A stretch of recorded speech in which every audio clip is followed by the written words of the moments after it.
Hi everyone, welcome back to another episode of Webtech Tutorial. In today's video, I'm going to show you how to fix your horoscope on Snapchat. If you're not being able to use the horoscope feature on your Snapchat or you simply don't know how, then keep watching the video till the end.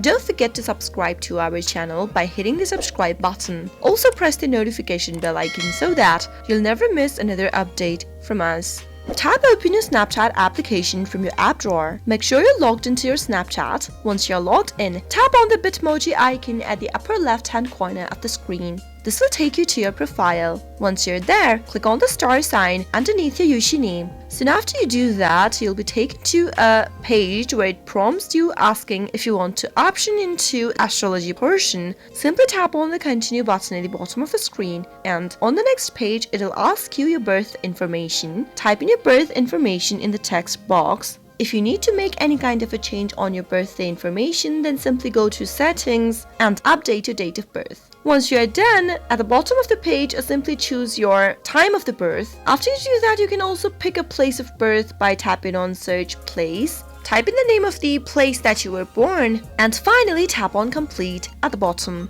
Soon after you do that, your star chart will begin to appear before your very eyes. That is how you can easily fix your horoscope on Snapchat or enable your horoscope on Snapchat. You can read more from this page. I hope the tutorial was helpful to you. If it was, go ahead and give us a thumbs up. Comment down below in the comment box if you have a question or a feedback for us. I'll soon be back with more tutorial videos like this. Thank you for watching.